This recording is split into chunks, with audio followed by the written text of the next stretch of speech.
Deixe seu like e inscreva-se no canal. Olá, me chamo Mickey, tenho 20 anos e o que vou relatar agora não aconteceu comigo, mas sim com umas pessoas que eu conheço há alguns anos. Bem, tenho uma colega que se chama Lidianara, mas é chamada por Lidia. O pai dela faleceu há alguns anos atrás. A mãe dela tem um sítiozinho, uma roça aqui perto da cidade que eu moro. Acontece que, depois que o pai dela faleceu, algumas coisas estranhas começaram a acontecer. Ela, Lidia e sua mãe resolveram que iriam continuar seguindo suas vidas, morando neste sítiozinho depois que a pessoa que elas mais amaram havia ido embora para sempre. Lidia me contou que sua mãe gostava de mandar ela ir buscar cheiro verde na beira de uma garotinha que ficava abaixo de uma ladeirinha não muito longe da casa em que elas moravam, por volta de umas 6 horas da tarde. Sempre que ela ia buscar era de boa, nada de anormal ou bis. No caminho para ir pegar o cheiro verde era uma estradinha limpa, mas ao redor era rodeado de árvores bem grandes, com galhos bem secos. Voltando ao relato, conforme ela ia caminhando para voltar para casa, ela sempre ouvia alguém a chamando pelo seu nome, e a voz era de criança. Lidia, vem aqui. A voz dizia, mas quem poderia ser? Se lá no seu sítio estava só ela e a mãe dela, e os vizinhos mais próximos dali ficava a alguns quilômetros dali. Lidia relatou que saia em disparada quando a voz a chamava e ela sentia muito medo. Um terror tomava conta dela. Ela contou para a mãe dela, mas é claro que sua mãe não acreditava. Depois de alguns anos, Lidia e a mãe dela vieram embora para a cidade. O sítiozinho ficou meio que abandonado até hoje, mas de vez em quando elas vão para lá. Eu já fui lá, mas graças a Deus, nunca vi ou senti nada de anormal. Bem, como eu disse anteriormente, os vizinhos mais próximos do sítiozinho ficavam a alguns quilômetros de lá. Como em todo o sítio, sempre existem plantações de algo, e lá não era diferente. Havia, entre outros, um pé de cupuaço. Pois bem, acontece que crianças foram lá no sítio da mãe da Lidia para roubar os cupuns, como toda criança levada a Riceus. Quando as crianças entraram no sítio e olharam para um banco que tem embaixo de uma árvore no local, qual não foi o susto ao perceberem que quem estava sentado olhando para eles era o marido da Lucimar, mãe da Lidia. No mesmo instante, as crianças correram e foram embora para suas casas. Quando o pai da Lidia ainda era vivo, ele sempre dizia que, se ele morresse primeiro, ele viria buscar a Lucimar, mãe dela, para ir com ele para onde quer que ele estivesse. Mas como ele estava só, brincando, a mãe da Lidia sempre dizia que ele poderia vir buscá-la, pois ela iria sim com ele. Pois bem, o que acontece é que com alguns meses que ele faleceu, a mãe de Lidia estava deitada na cama quando ela olhou para o lado. Qual não foi sua surpresa e medo quando viu que era seu falecido esposo? Ela ficou parada só olhando ele vestido com a mesma roupa que ele havia sido enterrado. Ele falou para ela que havia vindo buscá-la para eles ficarem juntos eternamente. E fez o sinal de aceno para ela, chamando-a. É claro que ela respondeu que não iria ir com ele para nenhum lugar, e que ele fosse para o lugar dele, que ele seguisse seu caminho. Então, ela relatou que ele fez uma cara bem triste e foi desaparecendo bem diante de seus olhos. Bem, este relato é verdadeiro e realmente aconteceu. E eu contei da mesma forma que Lidia me contou. Espero que tenham gostado. Pode até não ser muito assustador como muitos esperavam, mas isto é uma prova que existe sim, vida após a morte, e que não estamos sozinhos. Vendo alguns relatos no canal, não pude deixar de lembrar-me de algo que me aconteceu e que seria, no mínimo, curioso. Sei exatamente a data, jamais poderei esquecer-me. Foi no dia 12 de julho de 2014, um sábado. Era a minha primeira noite nessa casa, na qual trabalho como cuidadora, por assim dizer, de uma senhora viúva de 85 anos. Por conta do frio que fazia nessa noite, moro em União da Vitória, cidade que fica na divisa entre PR e SC. Fomos nos deitar por volta das 21 horas. Estava extremamente cansada, pois havia viajado praticamente a tarde toda, e me sentia um tanto tensa. Afinal, nunca havia trabalhado dessa maneira, com pessoas idosas, muito menos para posar nu. Trabalho. Fato é que devo ter adormecido tão logo, repousei meu corpo cansado na cama. Essa fica encostada na janela, com seus pés virados para a porta e ambas de frente uma para a outra no caso, a porta e a janela, sendo que a primeira porta desemboca direto na pequena cozinha. A visão que tive foi de uma recha de luz que se projetava através da porta. Durmo com ela entreaberta, para o caso de alguma emergência com a idosa, e na penumbra pude vislumbrar muito nitidamente a silhueta de um homem muito alto, usando o que me pareceu ser um terno e uma boina. Não pude decifrar os traços do rosto, que estava encoberto pela aba desta. Fiquei apavorada, me debati desesperada e, por fim, acordei, molhada de suor apesar do frio congelante. No dia seguinte, apesar de me sentir inquieta e não conseguir parar de pensar e às vezes ver em minha mente aquela imagem, não comentei nada com ninguém. Mas com o passar dos dias, das semanas fui ficando cada vez mais agitada. Tinha sobressaltos o tempo todo. Sentia calafrios e uma constante sensação de raiva, algum tipo de presença hostil que não consegui identificar.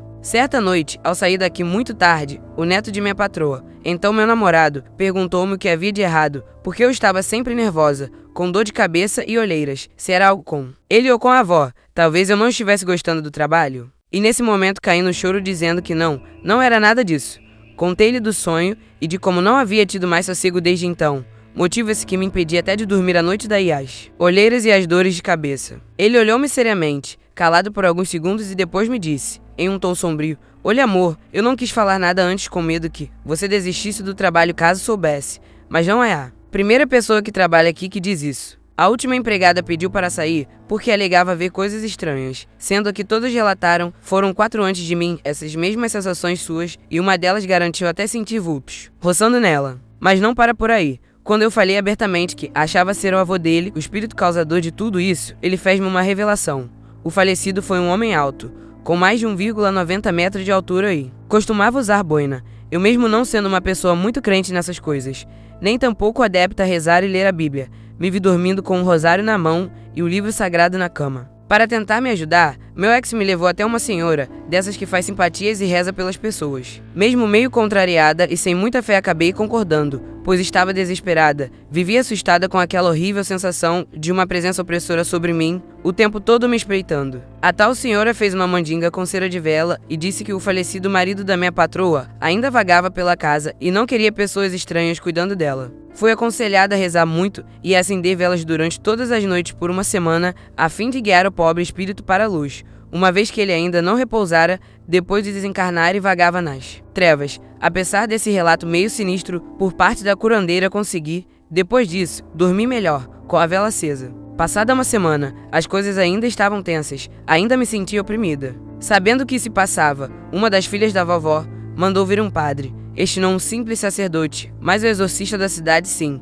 Toda comunidade católica tem é uma regra do Vaticano. Logo ao chegar, o senhorzinho miúdo de andar decidido e tez fechada já exclamou, sinto que algo não está certo. Ele acreditava ter sido chamado apenas para uma benção tradicional. Em cidades de interior essa prática é muito comum aqui na região sul. Então o padre começou seu ritual jogando água benta aqui e ali, com a filha da patroa levando uma pequena cruz em seu encalço. Ao atingirem a varanda atrás da casa, ele parou diante de uma mesa onde descansa uma morsa e algumas ferramentas peculiares e perguntou quem trabalha aqui. Joana, a filha da viúva, respondeu, meu falecido pai trabalhava, ele fabricava seus violinos aqui. E o padre respondeu de maneira taciturna, ele ainda está aqui, e jogou mais água benta e fez mais orações. Depois disso, foi até um pequeno quarto, que fica ao lado do meu e onde é uma antiga arca contendo os violinos, que o velho expedicionário de guerra havia fabricado antes de partir. Orou e benzeu. Ainda mais uma vez antes de finalizar o ritual. Ao sair ele disse, não se preocupem, agora tudo está como deveria ser, e me olhou fixa e profundamente. Minha patroa não sabia e ainda não sabe o real motivo daquele padre ter vindo de maneira tão repentina naquele dia, pois ela já havia pedido mais de uma vez essa visita do sacerdote, em outras ocasiões e não havia sido atendida. O fato, pessoal, é que eu nunca mais tive aqueles calafrios, nem a sensação de uma presença hostil e opressora. E a velha senhora aqui, que tinha constantes pesadelos, que a faziam gritar e debater-se dormindo até eu acordar e ir despertá-la e acalmá-la, nunca mais teve esse tipo de sonho. Se tudo foi obra do espírito de seu falecido marido, se foi um evento sobrenatural, se o padre e a curandeira estavam certos, sinceramente eu não sei, pois como disse, sou meio cética a respeito de coisas assim. Só posso dizer que sei o que é passar medo, medo a ponto de não poder dormir, a ponto de sentir-me louca por achar que estava sendo observada e seguida o tempo todo e outra experiência como essa nunca mais quero ter na minha vida. Olá, meu nome é Gabriel e o fato que contarei a seguir é totalmente verdadeiro e cabe a vocês acreditarem ou não no sobrenatural. Em março de 2011, minha mãe comprou um carro, para ser mais exato, um Kia Soul 2010, modelo 2011, preto, usado, com cerca de 7.000 quilômetros rodados. Até então tudo bem, mas após 2 semanas, coisas estranhas começaram a acontecer com o carro. Minha casa tem 3 andares, sendo a base a garagem retangular, onde no final dela há o escritório e a churrasqueira. Os carros, o Kia Soul e o do meu pai, ficam um atrás do outro. Um dia eu estava imprimindo um trabalho para a escola, era exatamente 8h34 da noite, e a única luz na garagem era do escritório, onde eu estava. De repente vejo o farol alto do carro acender. Levei um susto, mas me convenci que deveria ser um problema mecânico. Então desliguei o farol e subi para jantar. No outro dia, meu irmão estava usando o notebook e eu fui usar o computador do escritório, quando escutei a porta do carro abrir e fechar violentamente. Me assustei, pois estava só eu e meu irmão em casa. Desliguei o PC e subi. Como muitas coisas aconteceram com o carro, vou somente enumerar os fatos mais estranhos.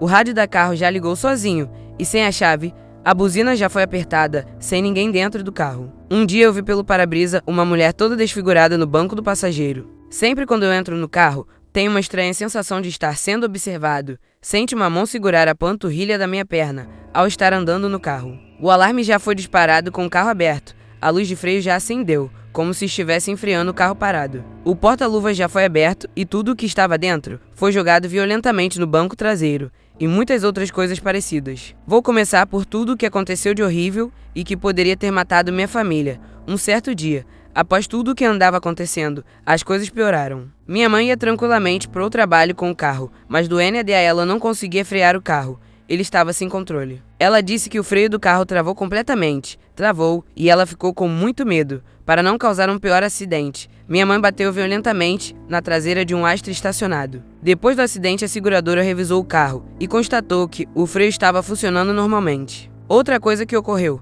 agora com meu pai, ele foi para o trabalho com um carro maldito. Ele funcionou bem, mas toda hora, meu pai sentia um perfume adocicado dentro do veículo e sentia também uma presença dentro do carro. Além disso, tinha hora que o rádio mudava sozinho de frequência para uma rádio muito estranha. Os locutores falavam outra língua e cantavam talvez Pai Nosso ao contrário, e também falavam coisas ao contrário que chegava a causar tontura nele. Meu pai só conseguiu desligar o rádio depois de desligar o carro. Foi muito estranho. Daí chegou o relato de uma empregada minha. Ela estava passando roupas perto do carro, lá em casa, e perto da porta do motorista. Vale lembrar que o carro estava trancado, pois havia quebrado uma peça no motor por conta da violenta batida que a minha mãe sofreu, e ele não ligava. Segundo a empregada, o vidro da porta do motorista abaixou sozinho e ela ouviu vozes, mas não entendia nada. Então ela ouviu um barulho de tiro dentro do carro e o vidro do passageiro estilhaçou e estilhaçou mesmo. Quando chegamos em casa, levamos um susto ao encontrar a moça chorando, dizendo que havia algo sobrenatural naquele carro, e nós já sabíamos disso. Então, após tudo o que aconteceu, nos livramos do carro mesmo, principalmente quando ocorreu algo que nunca iremos esquecer. Estávamos em uma festa de família em casa, era o aniversário de uma prima minha. Como a garagem aqui em casa é grande, nós fizemos uma alegre festa, e nesse dia o carro estava atrás de um biombo, ainda com problema no motor. Era exatamente 0 horas, e nesse momento a luz acabou, tudo apagou. Depois de uma meia hora sem luz, já com velas e lanternas acesas, houve algo que aterrorizou toda a minha família. O carro surtou. Os vidros subiam e desciam sozinhos, a lanterna acendia e apagava, o alarme não ficava quieto, o rádio ficou no volume máximo e na mesma estação demoníaca, e nesse mesmo momento o perfume. Adocicado vinha muito, muito forte em nossa direção. Todos viam vultos e o carro foi andando sozinho até derrubar o biombo. Quando ele andava, as loucuras cessavam. O carro parou na nossa frente e de repente a luz interna se acende. E nesse momento vimos uma mulher completamente desfigurada dentro dele e com aquele cheiro adocicado. Sua aparência era cadavérica. Ficou 1 minuto à mostra e sumiu. Nesse instante as luzes voltaram. Todos estavam em choque. Todos choravam e finalmente meus pais acreditaram em mim sobre o carro maldito. No dia seguinte, um guincho tirou o carro da garagem e o levou para uma concessionaria, onde meus pais o trocaram por um Kia Cerato, esse porém 0 km, e sem nenhuma maldição. Pensam que acabou por aí. 2 dias após a venda do carro, recebemos uma ligação da concessionária, sendo que a moça pediu que fôssemos até lá. Quando chegamos, ela despejou tudo em nós. Disse que nesses 2 dias lá, o carro já andou sozinho e deu a mesma loucura que deu no dia da festa e que por mais que tentassem limpar o veículo, o cheiro doce não desaparecia, além de verem vultos no interior do veículo e uma mulher desfigurada. Eles não gostaram e lamentaram, mas acabaram vendendo o carro para um ferro velho. Lá eles desmancharam o veículo, não sobrando nada dele. O mais curioso de tudo, quando vendemos o carro para a concessionária, ele estava com 13.666 km rodados. Coincidência. Mas eu nunca mais vou esquecer o terror que aquele carro maldito fez eu e minha família passar. Após esses fatos, fiquei sabendo pelo antigo dono do carro que filha dele foi morta no assalto no trânsito, dentro do maldito carro. Boa tarde, quero deixar aqui minha história sobrenatural. Uma vez quando eu tinha em torno dos meus 7 anos, toda a minha família estava em casa para um jantar. Depois que todos jantaram, os homens foram conversar lá fora na área, mulheres na sala e nós as crianças ficamos brincando pela casa. Até aí tudo bem, sem problemas. Só que em uma dessas correrias pela casa, minha avó me chamou e pediu para que eu buscasse para ela um copo de água. Eu fui. Ao chegar na cozinha, vi uma mulher de cabelos longos e loiros encostada no fogão, e eu, como qualquer outra pessoa que tivesse visto, pensaria que poderia ser amiga da minha mãe. Fui andando em direção ao filtro, que ficava depois do fogão, e ao chegar mais perto do fogão, e curiosa para ver quem era aquela mulher. Ela me olhou, arregalou os olhos para mim como se levasse um grande susto e simplesmente voou. Isso mesmo, voou, entrou pelo teto.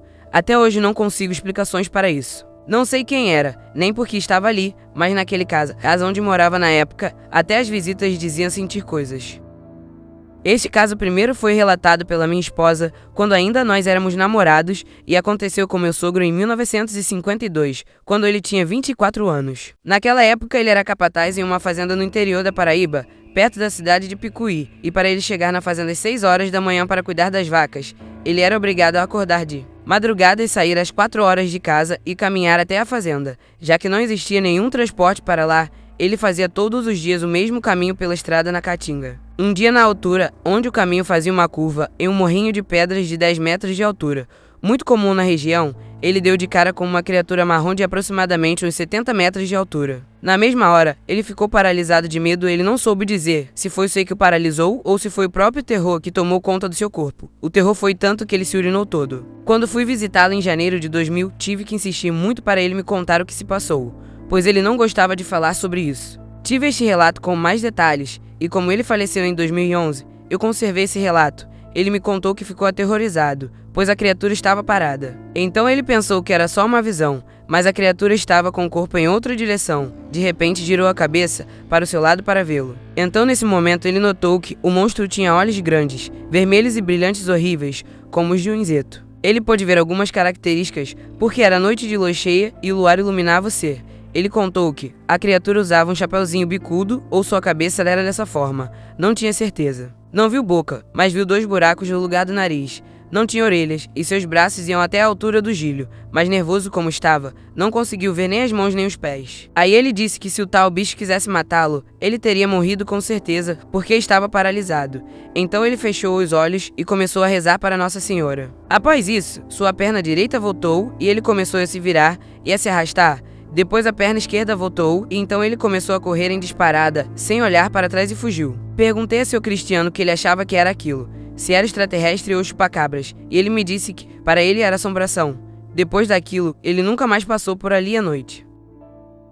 Uma certa noite, eu e meu marido estávamos voltando do cinema. Era aproximadamente 0h30 e estávamos a uma quadra de casa em uma noite normal, céu aberto e com estrelas. Estávamos de carro quando meu marido gritou: "Você viu aquilo?" Eu respondi: "Não." "Aonde?" Ele falou: "Ali na rua. Aquela figura horrorosa." Eu não vi nada, olhei para todos os lados. Logo chegamos em casa, abri o portão rápido e entramos. Meu marido estava branco e sem fala. E aí perguntei: "Mas o que você viu?"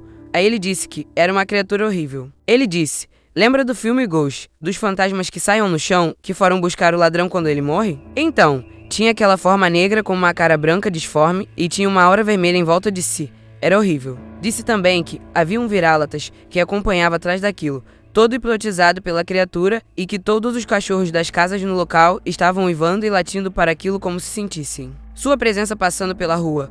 No momento em que ele gritou no carro: "Você viu aquilo?" Eu me assustei tanto e fiquei a procurar o que ele teria visto que não me liguei no som dos cachorros uivando e latindo. Mas hoje, quando eu e meu marido vamos dormir após a meia-noite, isso acontece quando estamos assistindo o filme. De vez em quando escutamos na rua a cachorrada uivando e latindo todos juntos por alguns momentos e daí param todos juntos. É muito estranho. Nesse momento lembramos daquela criatura que possivelmente estaria passando pela rua. É de arrepiar. Eu e ele ficamos quietos, em sintonia com Deus, para aquela criatura não entrar em nossa casa durante o momento de sua passagem.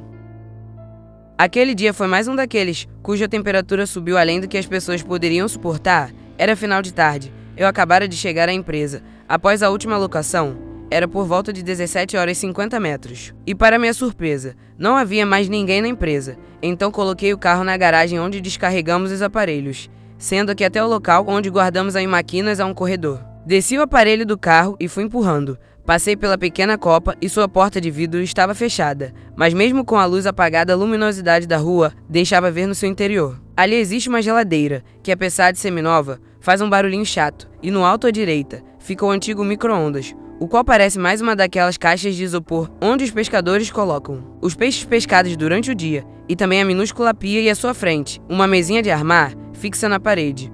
No final do corredor fica a recepção da clínica.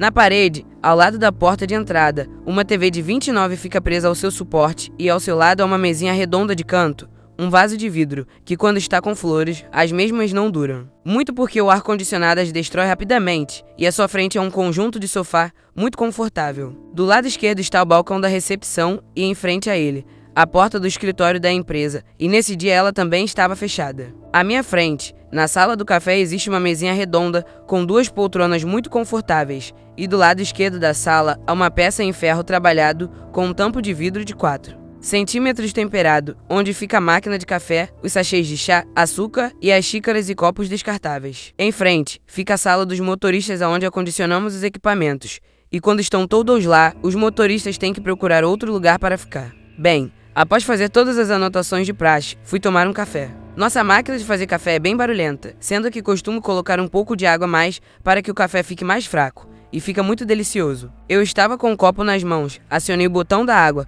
mas algo chamou minha atenção. No sofá, abaixo do ar-condicionado, havia uma entidade sentada, pernas cruzadas, as mãos estendidas, como se estivesse lendo um jornal. Fiquei por algum tempo só observando, todo arrepiado, e somente saí do transe quando senti que algo molhava meus pés. Acionei a água e não coloquei o copo. Transbordou o recipiente à frente da máquina. Eu reterei e me dirigi até a copa. Ao passar ao lado do sofá, a entidade virou o rosto em minha direção. Depois, voltou a olhar para frente. Minhas pernas amoleceram e eu quase caí. Ao chegar à copa, um vento frio começou a soprar. Então olhei para fora e o tempo estava fechado. Fazia tempo que não chovia, e pelo jeito seria uma daquelas. Levando-se em conta o tempo sem chuva, seria um dilúvio. Joguei a água do recipiente fora e voltei para colocá-lo no lugar. Quando saí da copa, aquela entidade estava de pé em frente à TV, de costas para mim. Então fui rápido. Coloquei tudo no lugar, nem tirei o café para mim e saí de lá rapidamente. Quando cheguei à garagem, os pingos de chuva estavam a cair espaçados, mas depois foi se tornando mais forte. O telhado lá da garagem é de zinco, e a chuva foi se tornando mais e mais forte. Sendo que o barulho estava ensurdecedor, parecia um tiroteio. Era granizo. Sim, era granizo que caía. O corredor, depois de 15 minutos, estava branco. Eu nunca tinha visto tanto granizo assim. De repente, aquela entidade passou por mim e esbarrou em meu braço. Ela estava muito, mas muito gelada. Então se dirigiu até o portão, no meio daquele tiroteio de granizo. Na chuva, sua silhueta ficou mais visível. O contorno do seu corpo ficou muito mais nítido. Ele ficou lá por um tempo com a cabeça voltada para o céu como se esperasse por algo. De repente, ele estendeu as mãos para o céu e uma luz muito fraca envolveu seu corpo. Por um momento ele voltou seu rosto em minha direção e com a mão direita, levou em direção à testa e fez um gesto como se batesse continência para mim. Devolvi o gesto e no mesmo instante ele não estava mais lá. Não tenho ideia do que era ou de quem era ou que tenha sido. Espero que esteja em bom lugar, que assim seja. O que eu vou relatar aconteceu comigo em julho desse ano 2016. Eu moro em São João da Boa Vista, São Paulo, uma cidade do interior do estado de São Paulo, próxima à divisa com Minas Gerais. Como todo morador dessas cidades, já ouvi diversas histórias estranhas e lendas que cercam a Serra da Mantiqueira e também a Serra da Paulista, que fica aqui. Mas como a maioria dos moradores que vivem suas vidas cotidianas, eventos sobrenaturais e inexplicáveis não passam de histórias para pôr medo em crianças e entretenimento. No entanto, certo dia do supracitado mês de julho desse ano me fez repensar um pouco os meus conceitos do que é normal. Em certo dia que não me recordo ao certo, apenas que era um sábado, eu estava voltando para casa, vindo de uma caminhada até a estradinha da Paulista, passando perto do bar do Peixotinho, quem mora. Aqui sabe, já estava escurecendo. Sabe aquela hora do dia em que o horizonte mostra aquela divisão tênue entre o azul e o laranja dos últimos raios de sol do dia? Pois é, as casas e os prédios ao longe eram apenas silhuetas negras. Eu fiquei oninado ao longe e filosofando na vida a pensar em coisas inúteis, enquanto lutava para não pegar um cigarro no maço em meu bolso de trás. Super certo, eu sei. Fumar não combina com a saudável caminhada.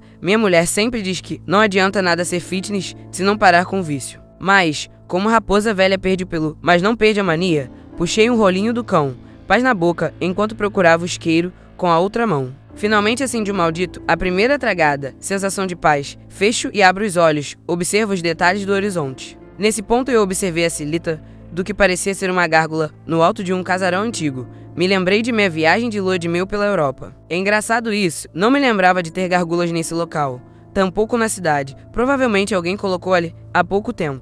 Nesse instante, enquanto seguia meu caminho e me aproximava, tive a impressão daquilo se mexer, voltei meu olhar para cima. Nada. Dei uma risadinha com o canto da boca, que bobo. De repente, ouvi um som igual ao que se obtém ao balançar uma vara de bambu no ar. Olhei para cima e nada, mas havia algo estranho. Faltava a gárgula no beiral do casarão. Sem mais tempo para formular alguma teoria sobre o ocorrido, um barulho alto de folhas. Um dos galhos do alto da árvore à minha direita começou a balançar, como se algo pesado pousasse. A primeira reação natural é correr, e foi o que eu fiz. Cheguei em casa mais rápido que o Barry Allen. O maço de cigarros pedi em algum lugar, entre a árvore e a minha casa. Também foi o último que comprei, pelo menos até agora. Amanhã, não se sabe. Se foi besteira minha ou algo mais, ainda tento entender. Esse ocorrido me lembrou da lenda dos índios morcegos. Isso aconteceu comigo quando eu tinha 14 anos e até hoje ainda fico pensando. Por isso resolvi mandar meu relato aqui para ver se ocorreu algo parecido com alguém. Antigamente, aos domingos, meu pai levava eu, minha irmã e minha mãe para passearmos na fazenda de uns parentes, aqui da minha cidade. Às vezes ele saía da fazenda e seguia uns 300 metros na velha estrada de terra, perto de onde havia uma mina d'água, para ficar catando pedras. Minha mãe ficava louca da vida. Ele levava uma batelada de pedras para casa e espalhava pelo quintal, sendo que algumas mais comuns ele pintava à mão.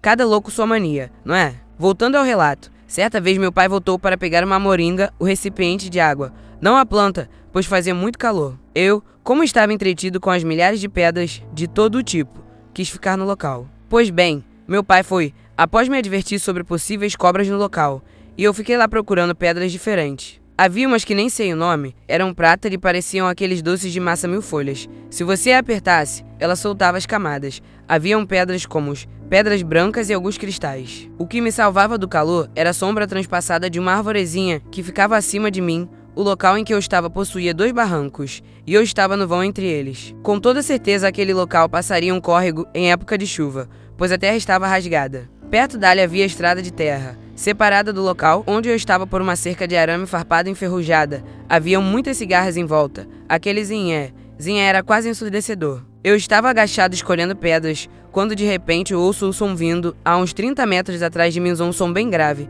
daqueles que vibra tudo. Olhei para trás assustado e voltei a procurar pedras. Então aquilo voltou a fazer barulho em outra direção, e aleatoriamente ficava me rodeando. Deve ser alguém aprontando, pensei. Cismado, prossegui sonhando em encontrar uma esmeralda ou algo do tipo. Sabe como é? Foi então que algo extremamente bizarro aconteceu. Aquele barulho tenso novamente, só que a uns 2 metros à minha frente. E detalhe, não havia nada nem ninguém a ele ir. O maldito som vinha do nada. Vocês devem imaginar o cagaço que eu fiquei. Meu sangue gelou, fiquei paralisado e antes eu tivesse corrido feito louco dali. Do nada, uma pedra que estava no chão, não posso afirmar direito, mas devia ter o tamanho de uma maçã, voou do chão com tudo no meio da minha barriga. Foi uma porrada. Caí para trás na hora. A dor era insuportável. Sentia vontade de vomitar. Minha visão embaralhou. Literalmente pensei que ia morrer ali. Saí meio que engatinhando, mas por medo de levar outra daquela, porque nem sei como consegui me mover com tanta dor. A partir daí não me recordo o que aconteceu.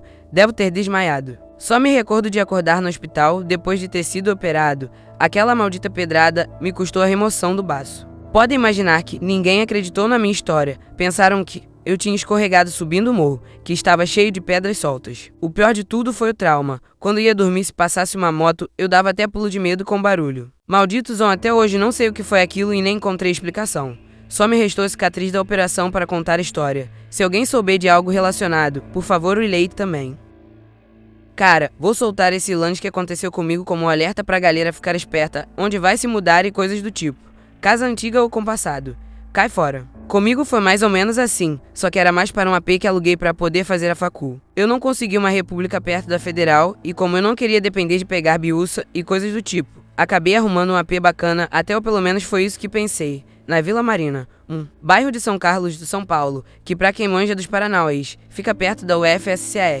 Bem, mudança montada com o básico de minhas coisas, pato de Araraquara e cheguei no local com a tralha toda, trazida de Picat pelo meu pai, era final de 2009. Vou pular os detalhes para não ficar muito comprido o relato. Então, resumindo, bati uns mis para uns brados meus para fazer o corre da Mary Jane, a boa e velha cannabis sativa, só que vieram me empurraram um tal de Azize, dizendo que o barato que ia dar era melhor. Então eu disse por que não. Partiu nova residência, preparei a sardinha, acendi e pulei no colchão, que estava no chão do quarto. Detalhe que era um AP com quarto, sala, cozinha e banheiro, patrocinado pelo meu bom e querido papai. Fiquei deitado, pensando em coisas que se pensa quando se fuma um do bom. Sabe como é? Pensando nos robozinhos que iria construir e pá, queria esfolar o peru na mulherada da faculdade. tudo quanto é galhofa do tipo. Resolvi levantar e ir para a cozinha em busca de um sanduba que havia trazido no isopor. Fui lá, peguei o trem, dei uma cheirada para conferir se estava comestível e dei uma mordida. Ia voltando, no ritmo do ser humano pacato, e abri a porta do quarto.